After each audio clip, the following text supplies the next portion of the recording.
Hello, welcome back to the channel.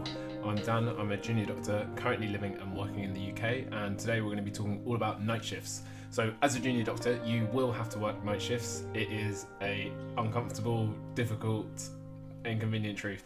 Today we're going to be talking about what it's like to work a night shift, as well as some of the tips that I've learned from my own experience of working night shifts that hopefully will help you when you have to work your first night shifts. So if that sounds good, stick around and we'll go through that. Just like that. That is my last.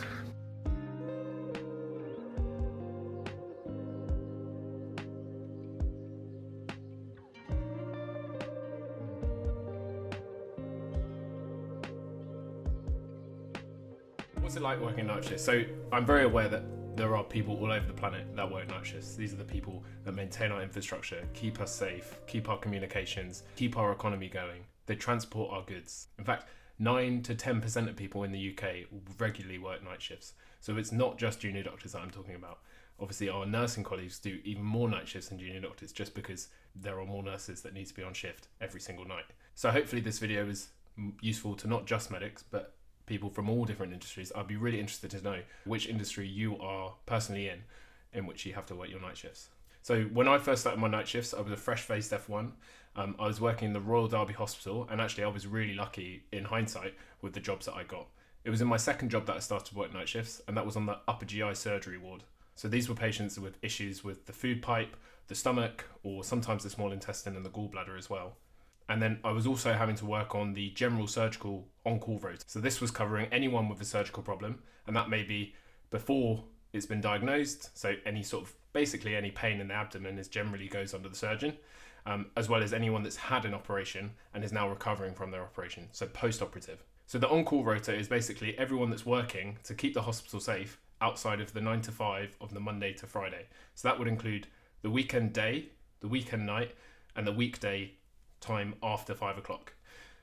So this is normally run on a smaller number of staff. The aim is to keep the patient safe until the day team comes in the next day and they can progress the patient's management. There are some exceptions to that. Cases like in a surgical emergency, a patient will go to theatre.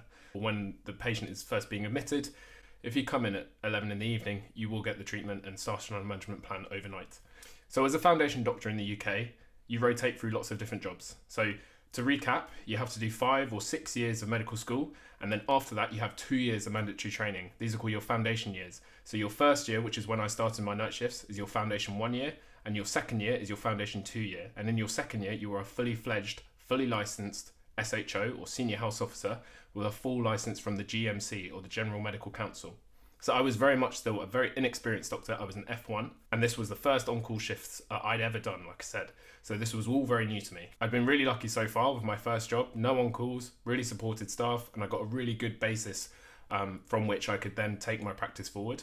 But I'd never done an on-call, let alone had I ever gone into work ever doing anything at 8 p.m. So the whole thing was a real change for me. I was now a junior doctor working an on-call, so much more independent, and I was working overnight, and there's a whole physical aspect of that. You know, how am I going to react?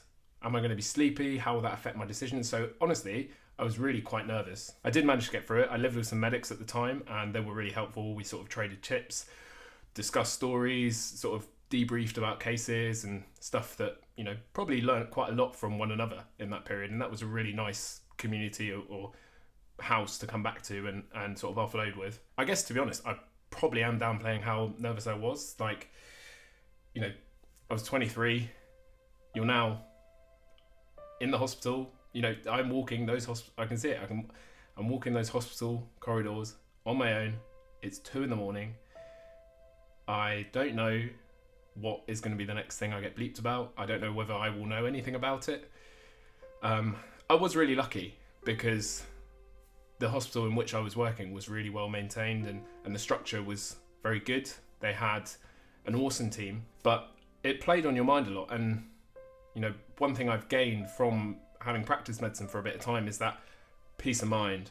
You know, I back then I would go through scenarios of what if a patient goes into cardiac arrest, and I would sort of test myself. I would go through the scenario, visualize it, and it caused a lot of angst and a lot of anxiety, and I'm much more comfortable, you know, having been through a few years of practice. But if I'm really truly thinking back to then, that's how I felt. It was I guess I was kind of used to it. Med school itself is very anxiety inducing.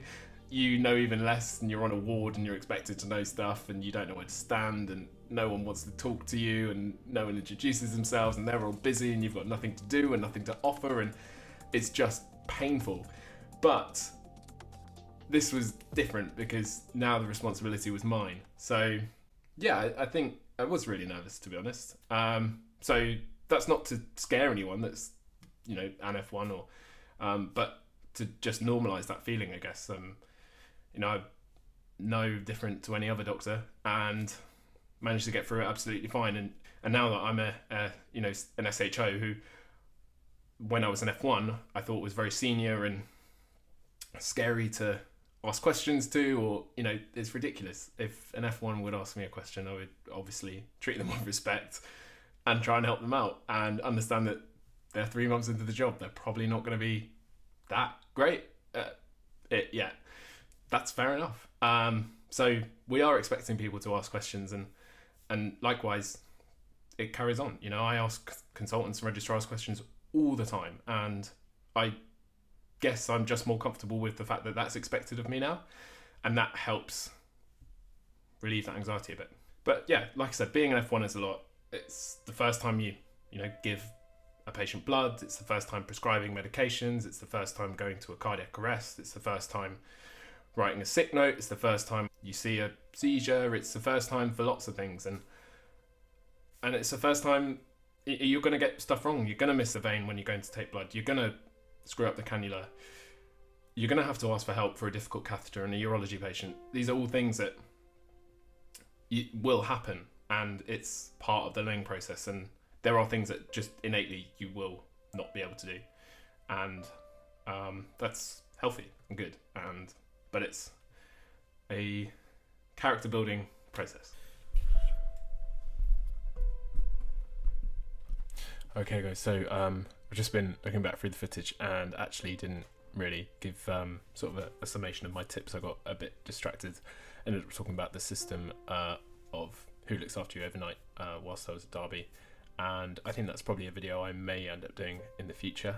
Firstly, just F1 is difficult, but it's doable. So just first thing is to just not be too hard on yourself. You will get through it.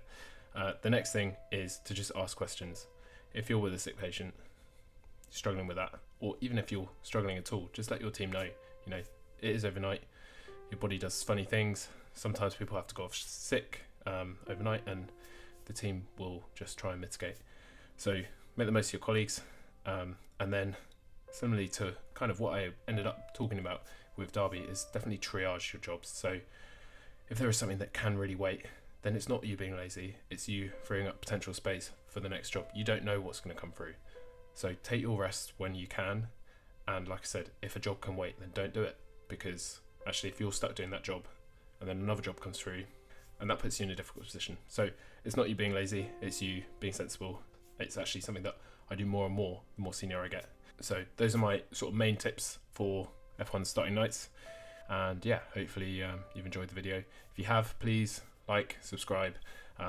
The like makes a massive difference. It's the really small thing that you could do to really help me out. Let me know how you get on, and yeah, hope that helps. Thanks a lot.